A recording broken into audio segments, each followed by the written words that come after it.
Today we are going to discuss in this video about hub and spoke topology to continue further on establish communication via hub network from one spoke to another spoke. In our previous video, you may have seen if we want to establish communication between spoke, we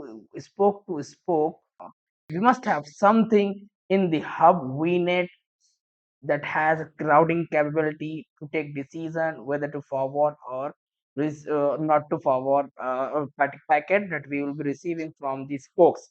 So or we had another way to establish communication between two spoke is that we can establish a direct pairing between the spoke to spoke.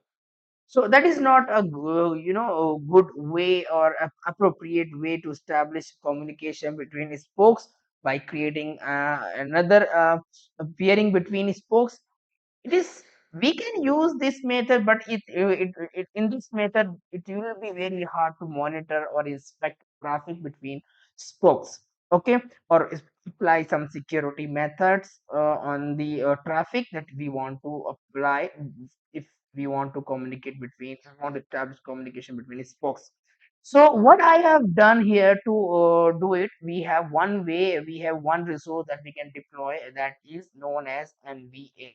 It's nothing but network virtual appliance. So this using this NVA, we can configure our hub and spoke topology to communicate with each and every resources using NVA, because NVA has the capability to take decision and forward the request to the destination address spaces or the IP address. So here in NVA we have a we have multiple resources available, like we can use Fortinet, we can use Palo Alto, Prisma, and we can also use some Cisco SA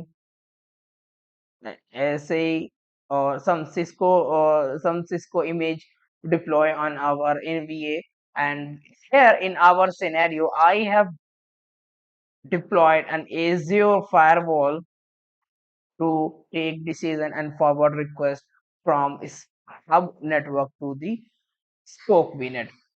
Okay, so I have deployed the Azure Firewall. To deploy an Azure Firewall, we have to create a subnet, dedicated subnet having a name as Azure Firewall subnet. This Azure Firewall is managed by Azure itself, so we need to create a dedicated subnet with a correct name that I have told you is Azure Firewall subnet. So if once we create this subnet, we have to deploy Azure Firewall. Later on this Azure Firewall, we have to create Azure policy that is allowing the traffic to the destination from source to destination, and we can say an spoke to spoke. Okay, spoke to spoke communication. So in order to forward the traffic by default, by default, if we don't do anything, we just have deployed our firewall on hub network, it will do nothing. But we have to do one thing, like we have to push our all the requests from this vnet to the firewall private IP address that we will be creating during the creation of the firewall. So what we have to do, we have to create a route table, and route table would be assigned on the subnet of this of the resources that you want to forward traffic through the Azure firewall to another spoke or anywhere else where you want to forward the traffic. And this route table must have a route pointing towards a destination address that you want to you want to forward traffic. And the will be next hope will be the NVA, and will be NV or we can say in our section we will be getting network virtual appliance. Complete name we will be seeing over there in route table.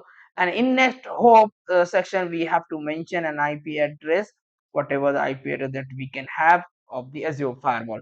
So these parameters are required to fill up in the route table, and the whatever the destination IP address that we want to forward or push towards the Azure firewall, it must be allowed on the Azure policy.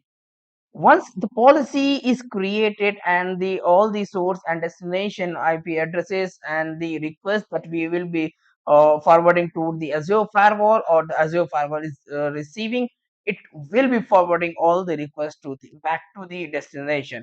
So now let's go to the portal and to know how route table can be created,